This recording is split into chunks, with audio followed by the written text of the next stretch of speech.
We're going to try to go ahead and get started. Is the sound okay? Sound good in the back? All right, great, thank you. First of all, my name is Steele, superintendent here with the Amherst schools, and I want to thank everyone for being here this evening. Typically, we don't exactly get standing room only crowds for these state of schools meetings, but that's okay. We appreciate you being here, and this is being videoed, so we will have it available on our website as well as our Facebook page. And again, we just want to say thank you for your interest and support of the Amherst schools. And before we get going, I just want to introduce, we have actually 3 of our board members here this evening. We have our president, Ron Yacobosi, here with us. Vice President of our Board of Education, Mark Zappa. Hello. And then Teresa Gillis, also from our Board of Education. So thank you again for being here, and we'll get right into the program. I'm guessing maybe half hour or so, and then certainly we'll do the best we can to answer any questions that you may have. I want to start out with our mission statement, and this is really the driver behind everything that we do. Whether it be our academic programs or our co-curricular programs, this is our mission statement that we refer to often: to prepare students to meet, to the best of their abilities, academic, social, civic, and career needs of the future by providing high-quality programs, which we're going to talk about some of those tonight, that lay the foundation for continued learning and support the moral and ethical values of our community. The focus really tonight is centered around 4 key areas. First and foremost, we want to talk about our master facility plan. That seems to be the thing that everybody's talking about in Amherst. It certainly is an exciting time. Our financial outlook and where we're at currently, and the impact that issue 6 will have on our school district. Co-curricular and technology, or excuse me, curriculum and technology. And then finally, we want to finish up with our co-curriculars. Master facility plan. As you've probably heard by now, or probably aware, we are in the process of implementing our long-term master facility plan, and that plan is to build a new pre-K through 3 Powers Elementary School, which will be at the current Harris site. And then at the completion of that construction, when that building is ready to open, hopefully in the fall of 2019, Nord will become a 4-5 building, Amherst Junior High School 6-8, and the high school here will remain grades 9 through 12. Looking at where we're at right now, it's been quite a process. If you go back since the bond issue passed in November, a lot has happened in the last 5 or 6 months. We have been working with our financing of the project and preparing for a bond rating, which will take place here within the next several weeks. We're in the process of preparing a presentation to essentially establish our, I guess for lack of a better term, our credit rating, similar to when we go, to try to take on a mortgage to buy a home. We want to have the best credit score that we can have in order to get the lowest interest rate that we can possibly get. The same thing kind of works for school districts with bond issues. And we have an opportunity to essentially advocate or sell our school district and community to Moody's so that we can earn the best rating that we can possibly get, which will keep the interest rate as low as possible, which long-term saves our taxpayers money. So we're in the process of going through that right now, and actually that presentation will occur next week. And then we hope to sell our bonds probably, Barb, what would you say, in May, probably? We'll be looking at actually selling our bonds. So certainly an exciting time. The other things that have happened, we have selected, in partnership with the Ohio Schools Facilities Commission, an architectural firm. We're working with GPD Group, a very high-powered firm, and just a great job in the interview process. So they have been selected and identified.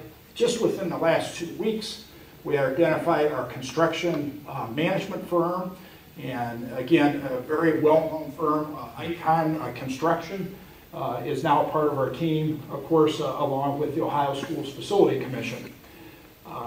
Looking at kind of the other part of our master's facility plan, kind of in addition to the new elementary school, as part of the bond issue, we also committed to making some upgrades with our HVAC systems at Nord as well as Steele High School.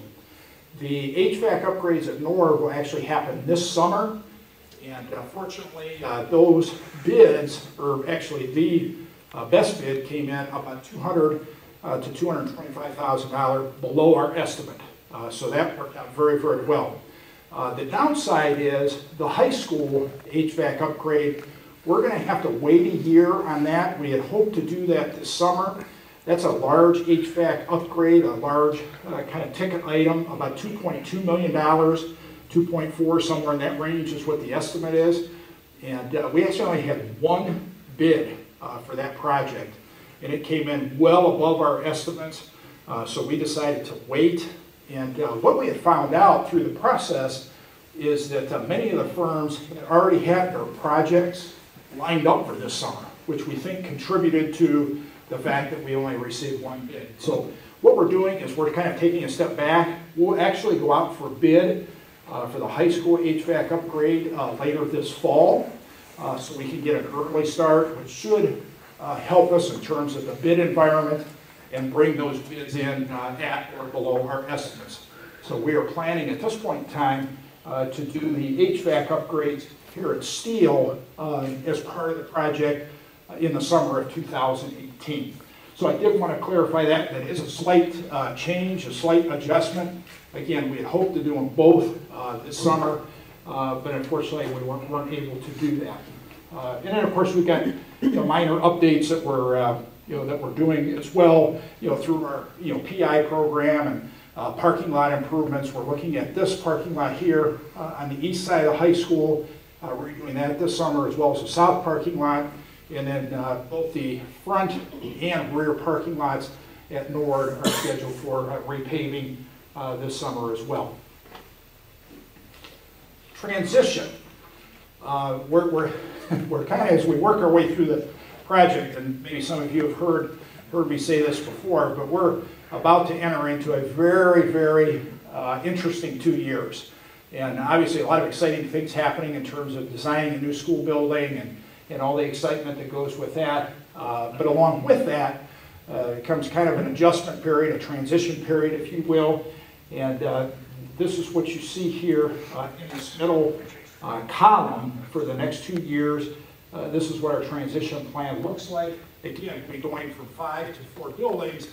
The only thing is we're squeezing those students into our existing 4 buildings, which will lead to some very, very crowded conditions for the next couple of years. Powers will be pre-K through 2. Nord will actually house 3 grades for the next 2 years. Junior high will become a 6 through 8 building. And of course, Steele will become 9 through 12. And you can see ultimately what we're working towards, as I mentioned earlier, hopefully by August 2019, we will have reached our goal with our new elementary building ready to go. But just wanted to highlight and I guess ask everyone in advance kind of for your patience, if you will, over these next couple of years, especially Nord. I think as we look at Powers and the junior high and high school, I think that the transition will be fairly smooth. But Nord, we're going to be very, very crowded. We're going to have, in addition to the modular that we have there now, we'll have 2 additional modulars, which will be coming over from Harris. We'll have about 730 students in that building, which is more than that building's had probably since the junior high was built. That building was very, very crowded when it was a junior high, and that's kind of what prompted the bond issue back in 2000 to build the new Amherst Junior High School. So Nord will be crowded for these 2 years, and we're just, again, kind of asking everyone for your patience and working with us, knowing that long term it certainly will pay off for everyone, I think.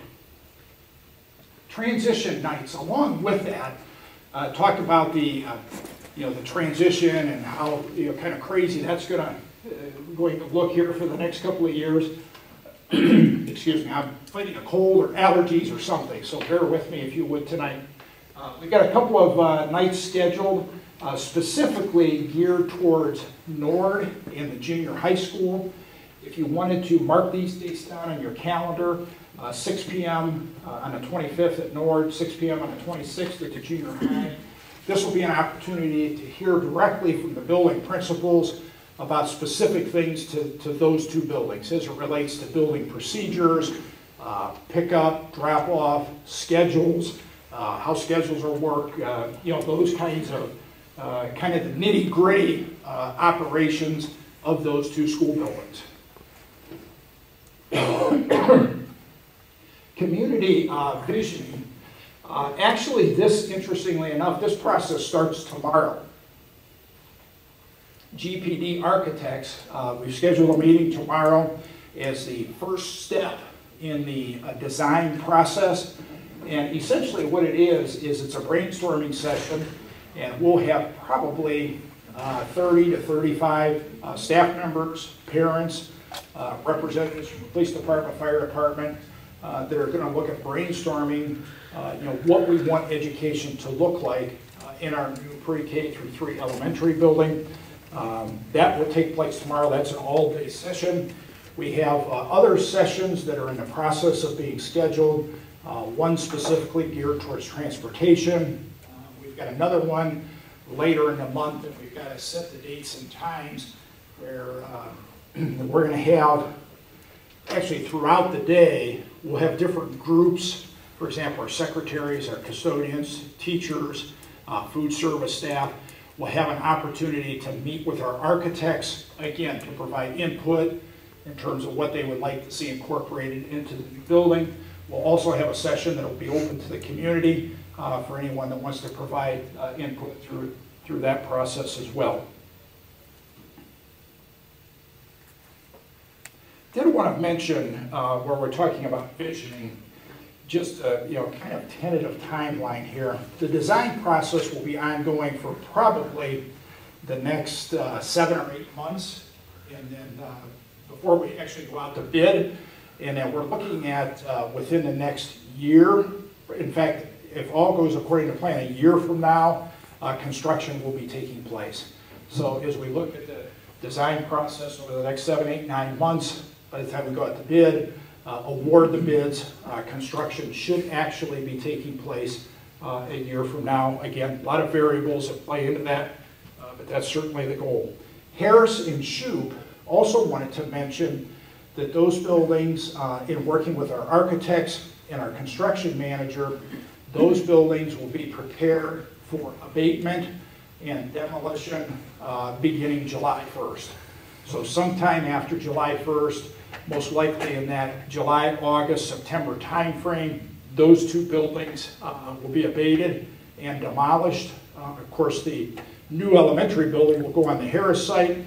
The Shoup site, for the time being, will be seeded, and that property will remain as is until we determine what it is that we want to do with that property for the long term. So July 1st is right around the corner.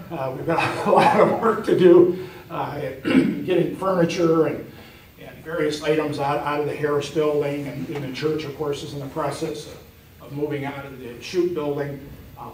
But that's, I wanted everyone to know that that's kind of the time frame that we're looking at as far as demolition of those two buildings. The reason we want to do them together is we save some dollars by doing the demolition together versus doing one now and then maybe one next summer. So again, that's the reason behind trying to get them both taken care of at the same time. Shifting gears to finances, we're in a very stable financial position at this point. In looking long-term, coupled with the renewal of this levy that will be on the ballot in May, along with the consolidation of schools from 5 buildings to 4, really put us in a good long-term financial position. We're estimating about $500,000 a year savings through the consolidation. But in addition to that, and I'm going to come back to this in just a little bit, this renewal levy, I cannot emphasize enough how critical it is for the long-term stability of our financial outlook. It generates $2.6 million a year, and obviously if we were to lose $2.6 million in funding or in revenue, that would put a big big dent in our financial picture. And I'll come back to that in just a minute. I wanted to share this chart. We've actually just highlighted this or just updated it, if you will, in January when the new tax valuations came out from the county auditor's office. And one of the things that we pride ourselves in is providing high-quality programs and trying to do those at a very low cost and just providing the best value that we can for our taxpayers and making sure we're providing a good return on investment. You can see some of our accomplishments there. A state auditor recently recognized our district for exemplary financial reporting. Credit to Barb and her staff, as well as really all of our staff kind of working together to make that happen. Taxes in Lorain County are among the lowest for the last 5 years. And what we're doing is we're trying to figure out ways to creatively add programs and enhance our academic offerings, and at the same time keep our property taxes among the lowest in the county. And you can see that as of January of 2017, we have the third lowest property taxes in Lorain County. And actually, if you look, one of the two districts that is below us are the Wellington schools, and they actually have a school district income tax. So I'm not sure where, if you factored in that school income tax, how that would, if they would still be behind us or if they would jump ahead of us. But needless to say, we're providing very strong programs, very high quality level of education at a very low cost. And certainly this was a big driver behind the consolidation of buildings and trying to keep our property taxes at the low level that they are now. Issue 6, we talked a little bit about that just a few minutes ago. Kind of the last key step in putting together a long-term plan. Initially, this levy passed as a new levy in 2012, and we've kind of been on a mission to make sure, since the passage of that levy, that we took steps to best position ourselves for the future academically, as well as with our facilities and our finances.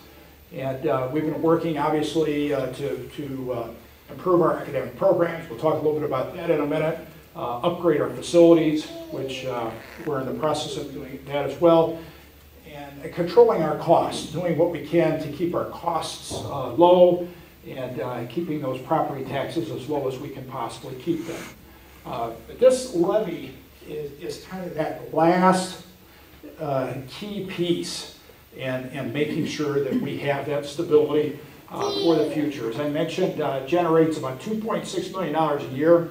This is a renewal levy, would not increase taxes, would maintain the current level of taxation. And this is a levy that we have relied on since 2012.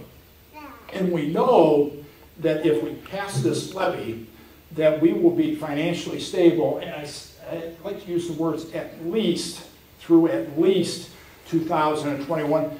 That's where we're at with our current 5-year forecast. If you look out, our current forecast, we'll actually be updating that again here in May, and then again in October. But throughout the forecast, we are financially stable, and we really believe, unless the state does something really crazy, which is always possible, but unless the state does something really crazy, we believe we can extend this beyond 2021. And again, a big piece of that is the consolidation of school buildings. Here is just kind of a comparison chart here, if you will. We have some things that, if we're fortunate enough and our taxpayers see fit to approve issue 6, our renewal levy, we'll keep the momentum going, we'll keep our schools strong, we'll keep our taxes at their current level through at least 2021. In fact, I was sharing with someone the other day, they said, well, when do you think the next levy would be if we're able to pass this renewal levy? And I would think, again, unless the state does something crazy, the next issue that would be on the ballot would be the renewal of this levy 5 years from now. So that's certainly a good position to be in. We want to obviously stay off the ballot as long as we can in terms of asking for new levies. And if you look at the last bullet point there, that we want to strengthen the financial position and put us in a good position so that if we were to have to deal with state cuts, we could absorb those. And I think we have one more. Do we have one more bullet? Yeah, there it is. Strengthens our financial position ahead of any potential state cuts. In other words, we want to provide ourselves with a cushion there so that if something does happen, we're in a position to absorb those. Without issue 6, we're really jeopardizing a lot of the momentum that we've built up over these last 5 years. We would be losing $2.6 million in funding. I think we have another slide here in just a minute. We're saving $500,000 with the consolidation of buildings, but if we lose the renewal, we're losing $2.6 million, so we have a net loss of $2.1 million. So we don't want to undo what we just did by passing this bond issue to further consolidate schools. What would be at risk, if we were not able, or if we did not renew this levy? We would have to look at many of the programs that we've worked hard to put into place, things like all-day everyday kindergarten, our elective offerings here at the high school, fine arts programs. We've just added orchestra here a couple of years ago. First class sizes would have to increase because you'd have to reduce staff, and then we'd have to look at pay to participate fees and possibly increasing those. Cutting busing back to state minimums, which would be 2 miles. State minimum is K through 8. Anything outside of 2 miles is state minimum. We'd have to go to that. So there's a lot of things that we would really rather not talk about, rather not think about. And we know that if we're able to pass this renewal levy, we're going to be able to maintain these programs and hopefully add some additional things as we move forward. The last step, and this is what I tried to explain a minute ago, and I don't know if I did a very good job, that with the bond issue passing and the consolidation of schools, we're looking at $500,000 a year in savings. But if we were to lose or not renew this existing levy, we would lose $2.6 million a year. And again, you see the net loss would be $2.1 million. So the savings from the bond and the consolidation of buildings pales in comparison to what we would lose here with this renewal levy. Curriculum. Well, normally Mike Molnar, our curriculum director, would take care of this section. He's actually in Columbus at a Title I conference here in the next couple of days. So he gave me some talking points, and I'm nowhere near as good at it as what he is. But I'll give it my best shot. Just wanted to highlight a couple of things that are happening with curriculum and a couple of our programs that we've instituted and how those things are going. And then talk about technology and finish up with co-curriculars. But from a curriculum standpoint, this last year, or actually this current year, we implemented a new curriculum, English language arts, here at the high school. And in addition to the new curriculum, we actually were able to purchase, I think it was 8 carts of Chromebooks for our high school English department. So that was actually implemented for this year. And what we're looking at for next year is new language arts curriculum, K-8. And we're looking to provide Chromebooks, some additional Chromebooks for our language arts department at Amherst Junior High next year. So those are some curriculum things that are happening. Wanted to mention and highlight some of the programs that we've been able to implement. And this is really kind of a neat thing, and I feel, I don't feel qualified to talk about it, but biomimicry, I don't know if you're familiar with what that is. I'm really not. But has been a vision of Mike Molnar, our curriculum director, and one of our high school science teachers, Angie De Leon. And we are actually, I think, as far as I know, one of the only public schools, maybe the only one in Northeast Ohio to have this as a high school elective. And what it is, and I think we've got like 45 or 50 students signed up for the course for next year. And essentially it's the science of imitating nature to solve human problems. Well, I said to Mike earlier today, I said, what's that mean? and Mike's a pretty bright guy. Those of you that know Mike, he's a pretty bright guy. And he says, well, an example. I said, what would be an example of that? And he said, Velcro. So Velcro is an example of biomimicry. And so it's kind of a cool thing. So if you get a chance sometime, go on Google and punch in biomimicry, and just a lot of neat stuff there. So we are actually able to offer a course in biomimicry here at Steele High School for next year, and looking forward to that. Should be a lot of fun. Some other things that we've had in place, all-day everyday kindergarten. This is the, I think, second year that we've had all-day everyday kindergarten without tuition. So that's been in place. Orchestra, we're now grades 5, 6, and 7, and currently 150 students in our orchestra program. It's just been a fantastic program, and Anna Ballmer, our instructor, just done a wonderful job in that program. Then, of course, we'll move to the 8th grade for next year, and we'll have that in 4 grades. And then, of course, the following year we'll be here at the high school, and then ultimately 4 years after that we'll have it fully implemented grades 5 through 12. That's another new program we're very, very proud of. It's done very well.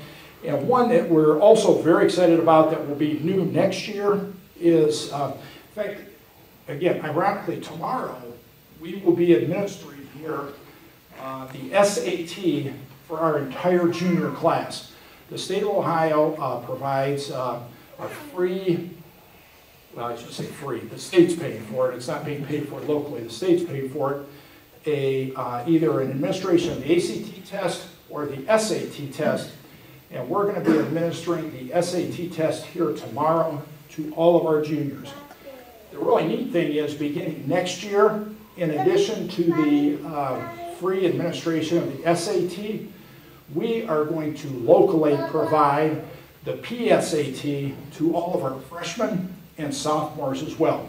And that will be done at no cost to our parents. That is something that we will be picking up through our local dollars. And we will have a program then that will give our students the opportunity to take a PSAT as a freshman, PSAT as a sophomore, and of course take the SAT as a junior.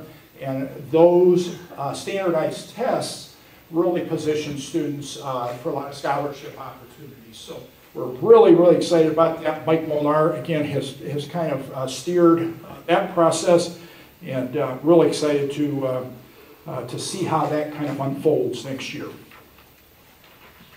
One of the other items here, it's a high school item, and this is actually, I think this data is actually a year old.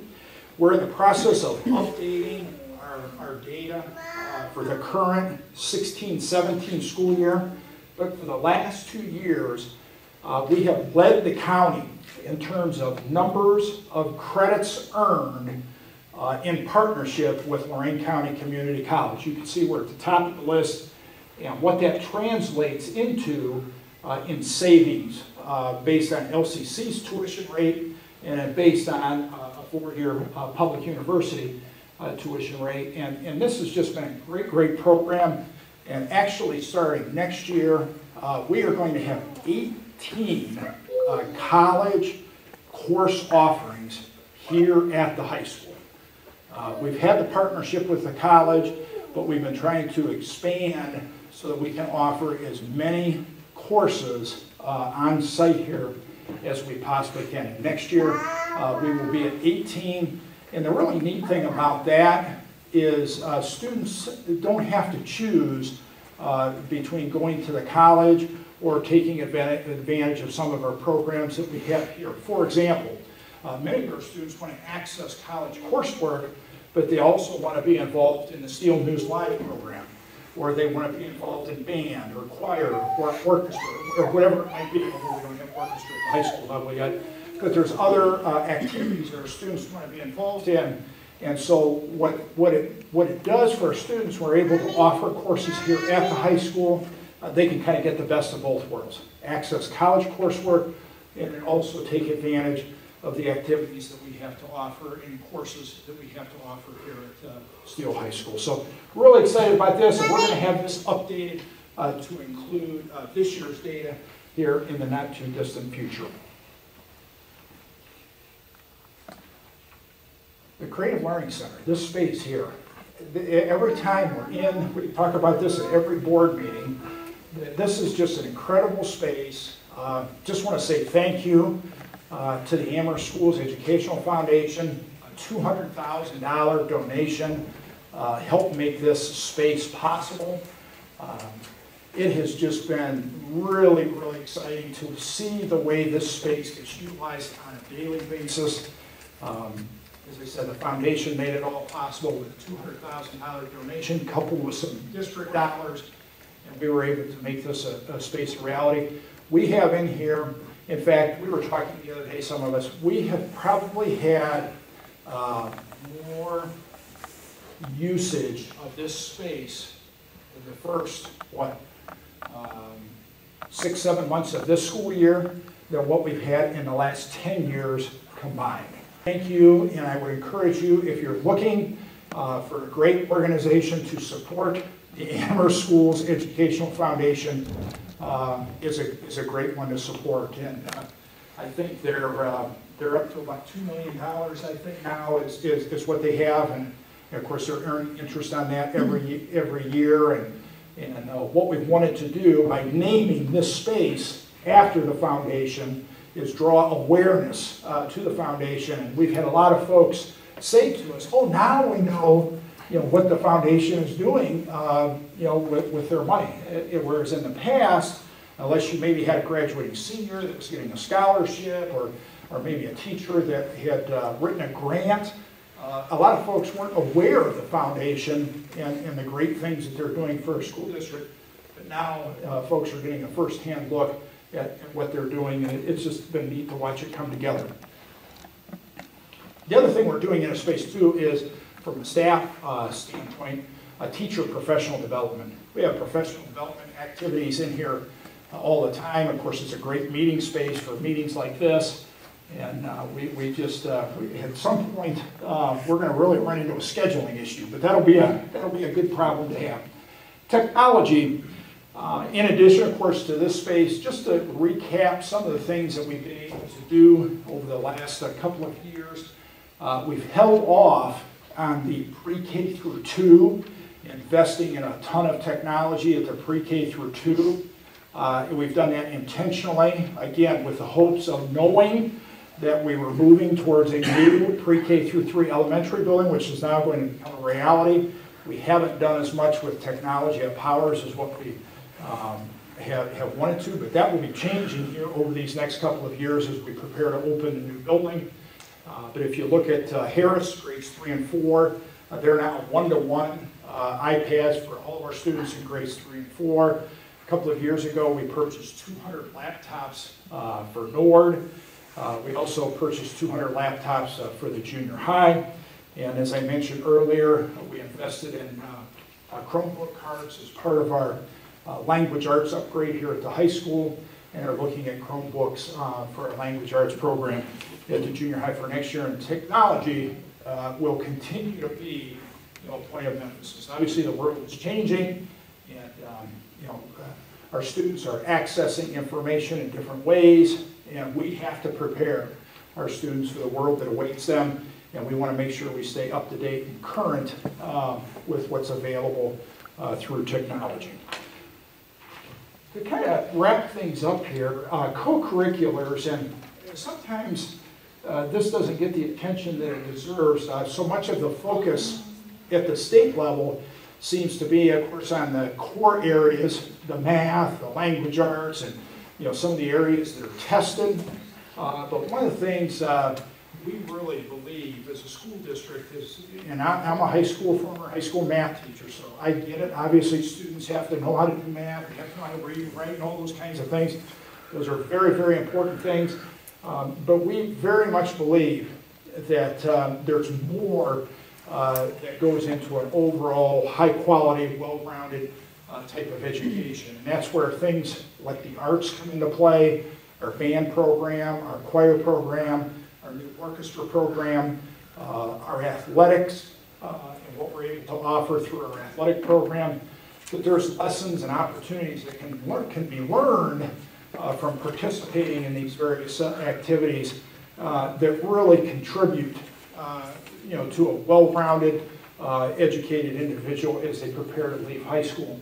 And in addition to that, one of the things that I think is very, very important, and one of the things that's really stood out to me and that we're really proud of as a district, is the amount of community service that takes place, that our students are involved in, that our staff are involved in, and giving back to charitable organizations or to people who are in need in our community, whether it be food drives or clothing drives or whatever it may be. There's a multitude of activities that take place district-wide. But we think that, again, is a very, very important part of a high-quality education and being a good citizen. And what does that mean? And giving back to your community and helping people in need and all of those kinds of things. So this is something that, although it's towards the end of the program, it is very, very important that we highlight this because it's a big part of what we're about here in Amherst. And in finally, communication, we've really tried to, communicate in a variety of different ways. We look at, of course, we're on live Twitter tonight, as I understand it, however that works.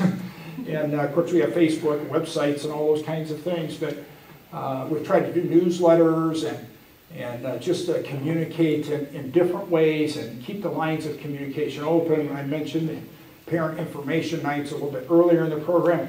Just, as I say, opening up vehicles of communication so that we're able to share information with our community, and folks in our community are able to ask questions and provide input and help us as we try to put together the best possible program that we can for our students. So encourage you to take advantage of these things. Actually, we just started an Instagram account this year. That's actually new this year, so that's been kind of a neat thing. But I mentioned before the newsletter. We do email blasts periodically. We try to do a couple of Comet conversations each month, highlighting different things that are happening in the district. Our most recent one, I think, was on the new Hall of Fame program. Try to get that one out there, and just, again, highlighting various things that are happening in the school district. And, of course, events like this, just to provide a general update in terms of where we're at as a school district and where we're headed. So that actually completes what we had planned for the state of the school. How did I do? I was hoping for a half hour. Was that? You got 38 minutes. 38 minutes, so I was eight minutes over then. Okay. But anyways, that completes what we wanted to share, and at this time, would like to open up the floor. Certainly any questions that you may have, or any comments, or anything that you would like to share. Yes? Multiple questions.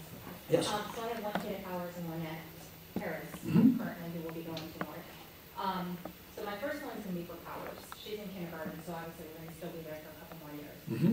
But she says to me, I'll be so excited to be in the new building because I won't have water falling on my head anymore. So is there any plan, and I realize we're not dumping a lot of money over that, but is there going to be a plan to at least fix pieces and parts so that water's not falling under? Yes, that should not be happening, and obviously, what's the best way to say it? We want to, it doesn't sound very good, but maybe Band-Aid, kind of fix some of the things that need to be fixed, because the building does need to work for us for another couple of years. So we want to be able to address those things and fix those things without spending $200,000 or $300,000 on a new roof, obviously, for a building that's going to come down in a couple of years. So we definitely, and I'm not sure what room that is, but I will definitely check with our buildings and grounds supervisor, and he can follow up, and we can put that on our list of fixed items for this summer. Okay. So the second question Yes. for North now. What is the start time going to be for North? Great question, and actually I should have mentioned that during the presentation. Do you have, would it be possible to go back, Annie? Sorry, I'm a PC person. And thank you for asking that. My intent was to mention it, and I missed it. The transition plan, I think. Yes, what we're going to do is actually, our plans are to keep all these start times the same. So Powers will continue to be 8:30, maybe 8:25. I think it's 8:30 to 3:30. Nord will be 7:45 to 2:45. Junior high will continue to be 7:30 to 2:30. In the high school, I think it's 7:35 to 2:35. And again, we did that for just to maintain consistency for a couple of years, because when we move to this, what we're going to have, and actually here what we'll have is 2 bus runs. The first bus run will be Nord in the junior high, and those routes are in the process of being developed. And our second route will be for Powers. And then when the new elementary building opens, it'll actually be the same thing. This building will then open at 8:30. This will remain 7:45 to 2:45. This is 7:30 to 2:30, and of course that's the same there, 7:35, 2:35. But the 2 bus routes here will be Nord in the junior high, and then a separate bus route, for our new elementary building. Now we may have to. So the goal was to try to keep it as consistent as possible throughout these next 2 or 3 years. Now, I will kind of qualify it by saying, as we work with our transportation supervisor, because we're going to have grades 3 through 8 on this bus run, we may have to adjust the start times by maybe 5 minutes, just because we'll be dropping off more students at the junior high in the morning before they go over to Nord. So these could change, but I would say at a maximum by 5 minutes. And that should be developed. Actually, we should have that final piece of information before the meetings I mentioned earlier on April 25th and 26th. We should have all that finalized by then. But our plans are to keep the start times exactly as they are now. And again, I realize it's not ideal. Yeah. I'm just thinking about how hard it is to yeah. come up. Yeah. So moving on, then you're saying like North, how there's going to be 730 students, give or take.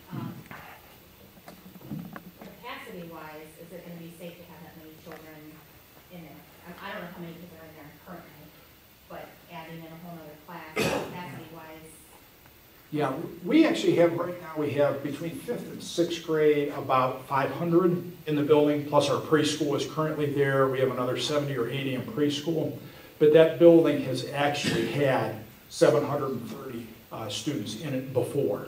As I said, going way back, and Ron could probably speak to this much better than I could, but if you go back to the late 90s, when Amherst, ironically, the exact opposite thing was happening. Amherst was growing, and developments like Apple Orchard and other places, lots of families were moving in.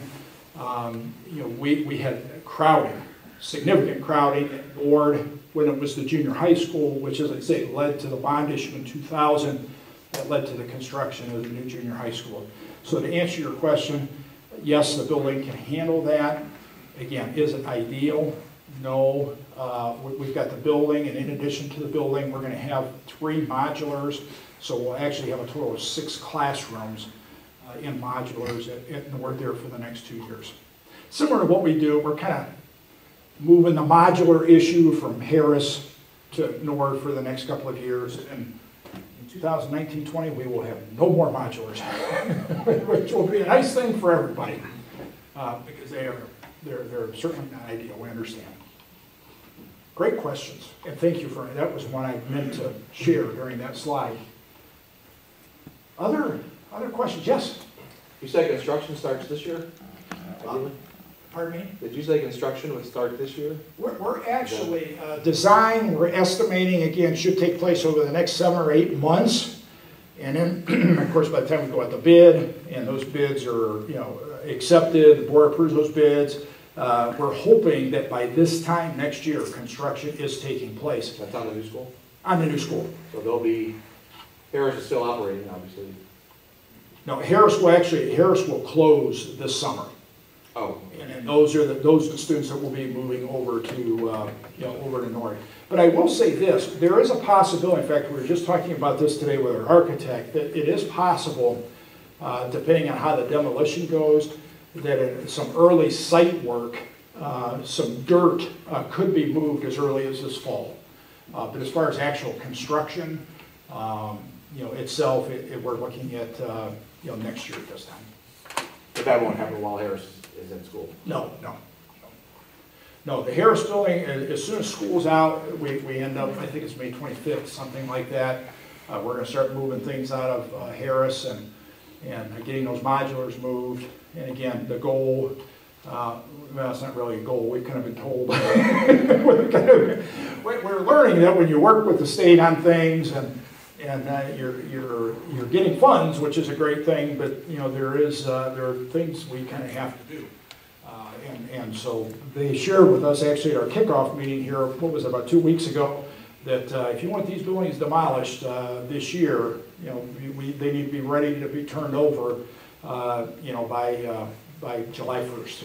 So we thought, even though it's going to push us a little bit for Harris and Shoup to be ready, we still think it makes more sense to do them together to provide some cost savings instead of doing one now and then coming back and doing another one next summer. Good stuff. Yes? Dave, what's the impact of this budget the state putting through? The governor's, you're talking about the next 2-year biennium, the governor's proposal, if the governor's proposal were to go through as he presented, would result in about a $500,000 cut for the Amherst schools.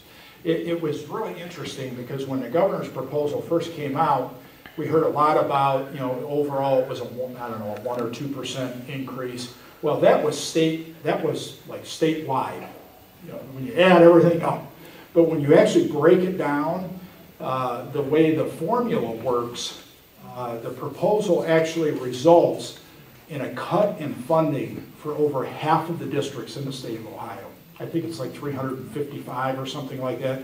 Districts in Ohio would actually get a funding cut under the governor's proposal. Now, having said that, there's a long way to go in the process.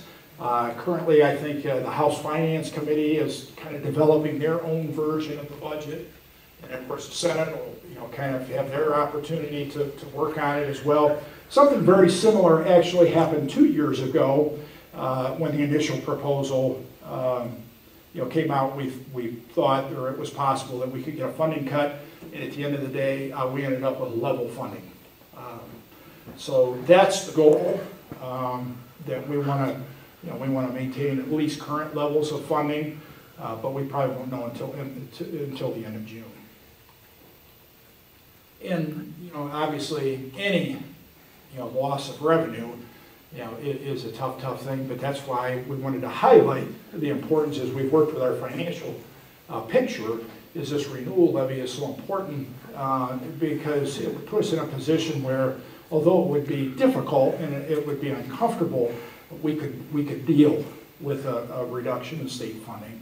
Whereas if we don't renew it, now we're not only looking at a reduction in state funding, but we're also looking at losing local revenue, as well. So feel free to call your representative and senator and advocate. Gail Manning is our senator. She's very good. She comes to almost all of our county superintendent meetings, and she knows how we feel and that we need to at least maintain current levels of funding. And our representatives here have been a good voice for us, but of course they're a small number of what happens statewide. So, but our local folks here have been very responsive. Other questions? Other questions? I've talked too much. I know it's like, okay, enough already, Steve. Enough. But well, I just want to say thank you again. Any other questions before we wrap up? Oh, we have via Twitter. One from Twitter. Could you just talk a little bit about pay to play? Yes. And where it is in relation to other districts, why ours is the price it is. Their question specifically is, Mr. Sayers, why is pay to play in Amherst so expensive compared to that of other districts? So, great question, and actually I think it came up last year at the State of the Schools. Most school districts, I don't have the exact numbers, but most districts have some type of pay to participate. It's done in various ways where some districts charge so much for the first sport, so much for the second sport, so much for the third sport. Other districts have a one-time fee, which is what we have. It's you pay a one-time fee, you participate in as many activities as you want to. Nobody likes it. Obviously, in an ideal world, we wouldn't have any pay to participate fees. I think it was implemented in 2005, 2006. But what we have chosen to do here as a school district, and it's interesting because this is an issue we look at and talk about, on really an annual basis. But what we've tried to do is look at the impact on the entire community. And when you really break it down, pay to participate actually impacts, I want to say, about 800 to 900 of our 3,800 students. So it actually, relatively speaking, it impacts a relatively, I'm not trying to diminish its impact. Obviously for those, and we were there, we had a daughter in band and son to play football and all those kinds of things, so we understand. I'm not trying to diminish that, but it does impact proportionately a relatively small number of taxpayers.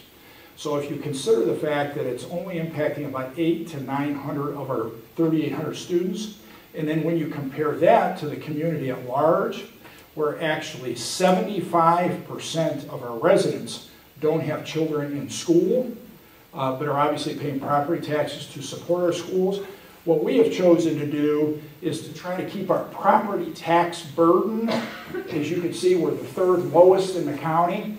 We've chosen to keep our property tax burden as low as we possibly can. We think that makes sense for our taxpayers at large, while we recognize it certainly is an inconvenience for those folks that are paying that pay to participate. We just think from a community perspective, it makes sense to charge that fee for an extracurricular activity. I can say that many of the districts who have pay to participate fees that are lower than ours, their property taxes are much higher. So it's kind of, maybe their pay to participate fee is only $200 instead of $400, but they may be paying a lot more, in their property taxes. So, that's kind of the way we've looked at it, is looking at how many people this impacts, and certainly it is a difficult thing for those families, but looking at the overall impact to the district at large. That's way too many words for Twitter, I'm just saying. Yeah. I well exceeded 100, what is it, 140 or whatever? I don't know what it is. A lot of people. Now with that, we're new to the district. We just moved from Elyria, and we have a large family. And so how does the pay to play impact that? Is it going to be flat fee per student per activity, or is it flat fee right off the bat? I've got 5 kids in the district. Yeah, there's a family that you only pay up to a certain amount, and I'd have to look at that. She chose not to participate in the activity because of it. Well, and I will say, and unfortunately we do hear of that, from time to time.